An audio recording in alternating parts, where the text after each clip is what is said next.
Madam Pawan Kalyan గారు మళ్ళీ కొత్త కొత్త వ్యాఖ్యలు చేస్తా ఉన్నారు. మళ్ళీ జగన్మోహన్ రెడ్డి గారిని 2029లో అధికారానికి రానియను అన్న వ్యాఖ్యలు మళ్ళీ చేశారు. అయినా గతంలో ఏదైతే వ్యాఖ్యలు ఉన్నాయో అంటే అప్పుడంటే ప్రతిపక్షంలో ఉన్నారు, ఇప్పుడు ఆల్రెడీ రూలింగ్ లో ఉన్నారు. మళ్ళీ ఈ వ్యాఖ్యలు చేయాల్సిన అవసరం ఏంటి?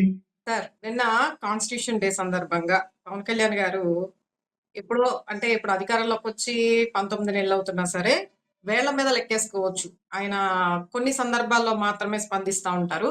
అది కూడా ఏంటంటే కూటమి ప్రభుత్వానికి ఏదో ఒక వన్నీ తెచ్చే విధంగా చంద్రబాబు నాయుడు గారు ఆదేశానుసారం కొన్ని కొన్ని సందర్భాల్లో మాత్రమే ఆయనకి కనిపిస్తాయి, వినిపిస్తాయి అన్నమాట. ప్రత్యేకించి కొన్ని సందర్భాల్లో ఏంటంటే అది కూడా గత ప్రభుత్వాన్ని సంబోధించడానికి మాత్రమే ఆయన బయటికి రావడం జరుగుతూ ఉంటది. అయితే ఇదే సందర్భంలో కోనసీమలో నిన్న జరిగినటువంటి కొబ్బరి తోటకి సంబంధించి అక్కడ 2,00,000 కొబ్బరి చెట్లు నాశనం అయిపోయినాయి అని చెప్పేసి రైతులందరూ కూడా వాపోతా ఉంటే దానికి సంబంధించి ఆయన విజిట్ చేయడం జరిగింది అక్కడ. మరి అదంతా కూడా మనం వీడియోలో చూసాం ఏ విధంగా అనేది.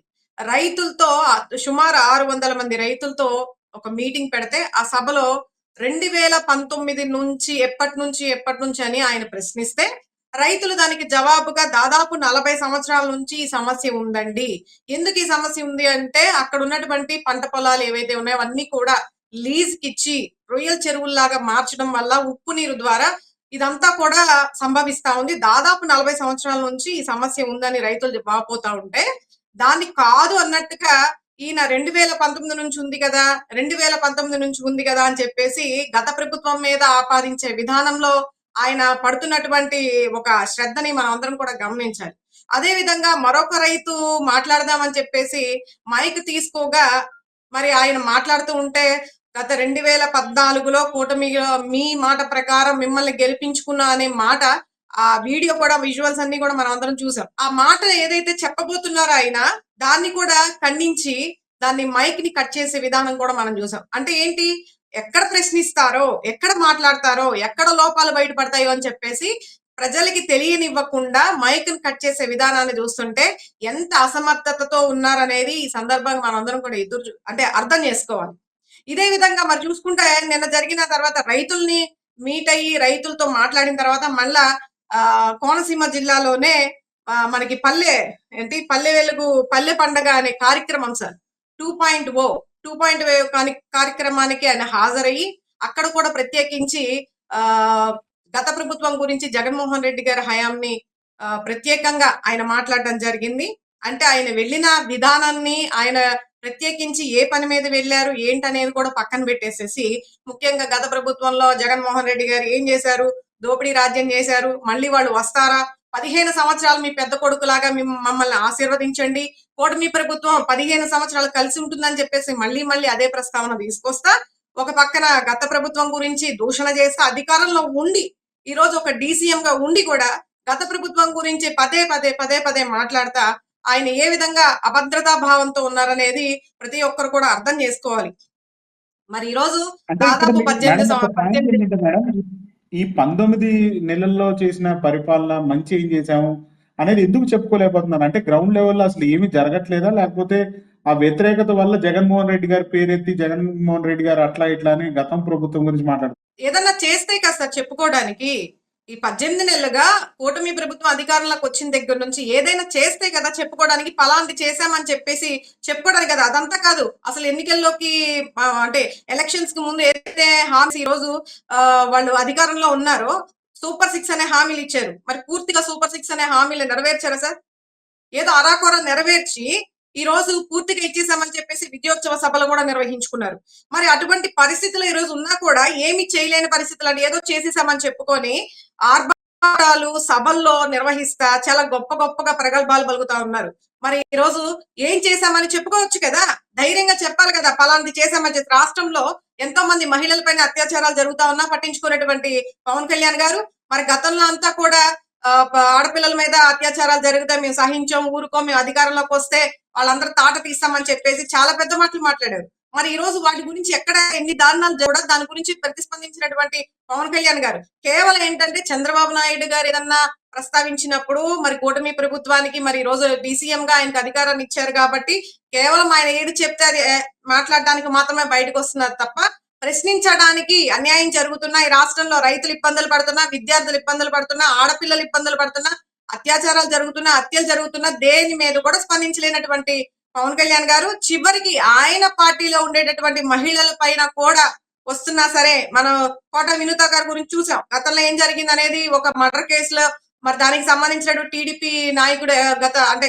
కాళహస్తి ఎమ్మెల్యే హస్తం ఉందని చెప్పి తెలిసినా కూడా మరి ఏమి మాట్లాడలేనటువంటి పరిస్థితులు ఆయన ఉన్నారు. మరి ఈ రోజు ఏదో గొప్పగా 15 సంవత్సరాలు మేమే ఉంటాం, కూటమి ప్రభుత్వం 15 సంవత్సరాలు ఉంటుంది, కలిసి ఉంటాము. ఆ జగన్మోహన్ రెడ్డి గారిని ఓడించేశారు, వాళ్ళ ధోరణి మారలేదు, వాళ్ళ బూతులు మారలేదంటే రండి ఓపెన్ ఛాలెంజ్ గా ఈ రోజు మీరు వచ్చి కూర్చొని మాట్లాడండి. డిబేట్ లేదో మీరు పెట్టుకోవడం కాదు. ఈ రోజు మీరు 18 నెలలుగా ఏం చేశారు, ఈ రాష్ట్రానికి ఏం డెవలప్మెంట్ చేశారు, ట్రాన్స్పరెన్సీగా ఎంత అప్పు చేశారు ఈ 18 నెలల్లో, మీరు ఏ కార్యక్రమాలు ప్రజలకు ఇచ్చినటువంటి వాగ్దానాలు నెరవేర్చారా పూర్తి స్థాయిలో, ఇవన్నీ కూడా మీరు మాట్లాడడానికి విశ్లేషించడానికి ఓపెన్ డిబేట్ కి రండి, మేము రెడీ. ఎందుకంటే గత 5 సంవత్సరాల్లో ఏం పీకారు అని కూడా అసెంబ్లీలో మన లోకేష్ బాబు గారు కూడా మాట్లాడడం జరిగింది.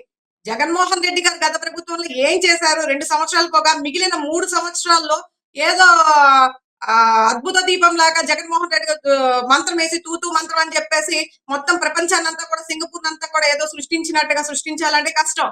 ఆ 3 సంవత్సరాల్లోనే ఎన్ని డెవలప్మెంట్స్ చేశాము, ఎన్ని సంక్షేమ పథకాలు చేశాము, ఎంత ట్రాన్స్పరెన్సీగా ప్రజలకు అందించామన్నది మేము ఓపెన్ గా పూర్తి ఆధారాలతో మేము డిబేట్ కి సిద్ధంగా ఉన్నాం. మీరు రాగలరా చెప్పండి.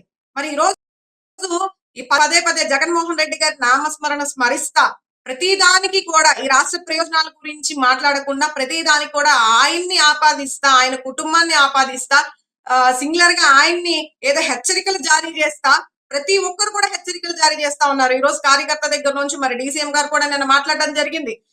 జగన్మోహన్ రెడ్డి గారు మీరు పకటి కళ్ళు అంటున్నారేమో, మళ్ళీ మీరు వస్తారేమో అని చెప్పేసి. మీరే ఉంటారనేది ఏమన్నా గ్యారంటీ ఉందా? ఈ ప్రజాస్వామ్యంలో మీకే ఏమన్నా రాసించేశారా, లేదంటే ఈ కాన్స్టిట్యూషన్ లో నేనేమన్నా రాజ్యాంగ అంటే అంబేద్కర్ గారు రచించినటువంటి రాజ్యాంగబద్ధంగా మీరు జీవితకాలం మీరే ఉంటారని చెప్పేసి ఏమన్నా మీకు ఏమన్నా రాసించారు ఈ రాష్ట్ర ప్రజలు? మరి గతంలో 2014లో ఏం వాగ్దానాలు చెప్పేసి మీరు అధికారంలోకి వచ్చి 2019లో అతి ఘోరంగా ఏ విధంగా మీరు ఓటమి పాలయ్యారు? మరి మీరే కంటిన్యూగా ఉండాలి కదా, మీదే మంచి ప్రభుత్వం అయితే. కాబట్టి ఈ అధికారం అనేది ఎల్లకాలం అనేది ఉండదు. ఈ ఓడలు బళ్ళు అవుతాయి, బళ్ళు ఓడలు అవుతాయి అని సామెత పెద్దవాళ్ళు అంటూ ఉంటారు. ఈ రోజు ఏదో మీకు అధికారం ఉంది కదా అని చెప్పేసి అధికారాన్ని దుర్వినియోగం చేస్తా, ప్రతి ఒక్కరు ఏది పడితే అది మాట్లాడతా, పైగా వైఎస్ఆర్సీపీ పార్టీని ఆపాదిస్తా, నాయకుల్ని జగన్మోహన్ రెడ్డి గారిని ప్రతి ఒక్కరిని కూడా కించపరిచి మాట్లాడుతూ ఈ రోజు ఏంటంటే వాళ్ళ ధోరణి మారలేదు, వాళ్ళ బూతులు మారలేదు అని చెప్పేసి మీరు మాట్లాడుతూ ఉన్నారు కదా. మరి ఈ రోజు ఐటీడీపీలో వైసీపీ మహిళల్ని ఏ విధంగా కించపరిచి మాట్లాడుతూ ఉన్నారు, ఏ విధంగా సోషల్ మీడియాని వేదికగా చేసుకొని కొన్ని పచ్చ మీడియాలు ఏవైతే ఉన్నాయో మీరందరూ కూడా దాన్ని వేదికగా చేసుకునే ఆడవాళ్ళని ఏ విధంగా శ్యామల గారు కావచ్చు, రోజా గారు కావచ్చు, ప్రతి ఒక్కరిని ఎవరైతే ప్రశ్నిస్తారో వాళ్ళందరినీ కూడా గట్టిగా వాయిస్ వినిపిస్తారో వాళ్ళందరినీ కూడా ఫోటోలు మాఫింగ్ చేయడము, వాళ్ళని చులకన భావంతో వాళ్ళ మీద కామెంట్స్ కానీ వాళ్ళ మీద కార్టూన్స్ కానీ ఏ విధంగా అసభ్యకరంగా ఈ రోజు మీరు మాట్లాడుతూ ఉన్నారు అనేది మా దగ్గర ప్రతిదీ కూడా ప్రూఫ్లు ఉన్నాయి. ఈ రోజు జగన్మోహన్ రెడ్డి గారిని కావచ్చు, వాళ్ళ తల్లిని కావచ్చు, వాళ్ళ చెల్లిని కావచ్చు, ప్రతి ఒక్కరిని కూడా ఎవరిని వదలకుండా భారతమ్మ గారిని కావచ్చు, ప్రతి ఒక్కరిని కూడా ఈ రోజు చాలా అవహేళనగా ఈ రోజు సోషల్ మీడియా వేదిక చేసుకుని యూట్యూబ్ ఛానల్స్ కానీ, పచ్చ మీడియా కావచ్చు, ఐటీడీపీ కావచ్చు, అలాగే యూట్యూబ్ ఛానల్స్ కావచ్చు, వీళ్ళందరూ కూడా ఎంత ఘోరంగా మాట్లాడుతున్నారో మరి అనలిస్టులు అని చెప్పేసి చాలా మంది మాట్లాడుతూ ఉన్నారు. వాళ్ళైతే ఇంకా జగన్మోహన్ రెడ్డి గారిని చంపేయాలి, భూస్థాపితం చేయాలి, లేకపోతే ఎన్కౌంటర్ చేసేయాలని చెప్పేసి ఇంత డైరెక్ట్ గా మాట్లాడుతున్నారంటే నిజంగా మరి సమాజంలో ఉన్నటువంటి ప్రజలు, ముఖ్యంగా ఆంధ్రప్రదేశ్ లో ఉన్నటువంటి ప్రజలందరూ కూడా గమనించాలి. ఎందుకంటే రాబోయే రోజుల్లో కక్షపూరిత రాజకీయాలని చెప్పేసి ఈ రోజు ప్రతి ఒక్కరిని కూడా హింసాత్మకంగా గురి చేస్తా, కక్షపూరిత రాజకీయాలు చేస్తా ఉన్నారు. మరి మీరు ప్రజలందరూ కూడా మీరు చూస్తున్నారో లేదో నాకైతే తెలియట్లేదు, కానీ రాబోయే రోజుల్లో కూడా మరి ఇదైతే ఎంత అన్యాయం జరుగుతుంది, ప్రజల్ని ఏ విధంగా ఇబ్బంది పెడుతున్నారు తప్పుడు కేసులు పెట్టి, ఏ విధంగా ఈ రోజు ఆడవాళ్ళని కానీ మగవాళ్ళని కానీ ఏ విధంగా అధికారాన్ని అడ్డం పెట్టుకొని ఇబ్బంది పెడుతున్నారు అనేది మీరు అందరూ గమనించాలి. ఇదే తిరిగి రాబోయే రోజుల్లో కూడా ఖచ్చితంగా వస్తుంది.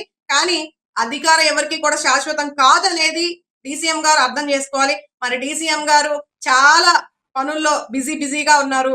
గతంలో ఏమో సీజ్ ద షిప్ అని చెప్పారు. మరి అక్కడ దానికి సంబంధించి వివరణ ఏమీ లేదు. నిన్నగాక మొన్న రెడ్ శాండిల్ అని చెప్పారు. దానికి సంబంధించి కూడా వెంకటేశ్వర స్వామి రక్తం అని చెప్పేసి మాట్లాడుతా ఉన్నారు. మరి ఈ రోజు వచ్చేసి కొబ్బరి చెట్లు వచ్చి పెద్ద కొడుకులు అని చెప్పేసి మాట్లాడుతా ఉన్నారు.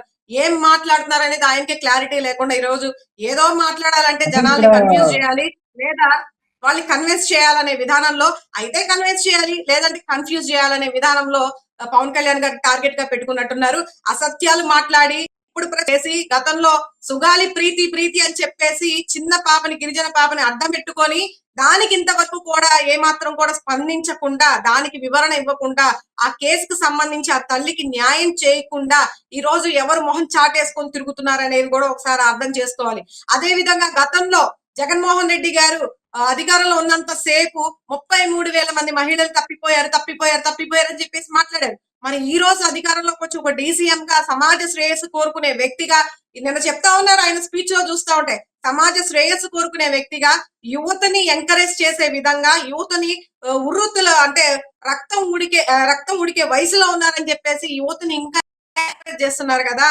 మరి మీరు 33,000 మంది మహిళలు తప్పిపోయారని చెప్పేసి ఎందుకు అసత్య ప్రచారాలు చేశారు? మరి ఈ రోజు మీరు అధికారంలోకి వచ్చారు కదా, అవన్నీ కూడా నిరూపించి ప్రజల ముందుకు తీసుకురావాలి కదా. ఇదిగో ఈ రోజు మేము ఇంతమందిని తీసుకొచ్చాము, గతంలో నిఘా వర్గాలు చెప్పారు జగన్మోహన్ రెడ్డి గారి హయాంలో వాలంటరీ వ్యవస్థ ద్వారా ఆడపిల్లల్ని మాయం చేశారని చెప్పేసి ఇంత దారుణంగా అబద్ధాలు మాట్లాడారు. అదే విధంగా మరి అధికారంలోకి వచ్చిన తర్వాత కూడా తిరుమల లడ్డూల విషయంలో లక్ష లడ్డూలు అయోధ్యకు పంపించాము. ఆ లక్ష లడ్డూలో కూడా కల్తీ జరిగింది. ఏం జరిగిన పంది కొవ్వుతో చేశారంట, రకరకాల బీఫ్ కొవ్వుతో చేశారంట అని ఆయన ఇష్టానుసారంగా అబద్ధాలు మాట్లాడేసి, అంటే దైవాన్ని కూడా అడ్డం పెట్టుకొని, దైవాన్ని కూడా రాజకీయానికి వాడుకొని ఈ రోజు ఈయన సుమతి శతకాలు, సుమతి శ్లోకాలు చెప్తా ప్రజల్ని ఉగిస్తా ఇంకా ప్రజల్ని మభ్యపెట్టాలని చూస్తే ప్రజలు ఎవరు కూడా ఇవన్నీ స్వీకరించడానికి సిద్ధంగా లేదు. దయచేసి డీసీఎం గారు మీరు మేల్కోండి. ఈ రాష్ట్రంలో ఏం జరుగుతుందో మీరు ఎప్పుడైతే అధికారంలోకి వచ్చి ప్రశ్నించడం మానేశారో, ప్రజలు మిమ్మల్ని వ్యతిరేకిస్తున్నారన్న విషయాన్ని దయచేసి మేల్కొని వినండి, ప్రజలు ఏం చేస్తున్నారు ఏంటనేది.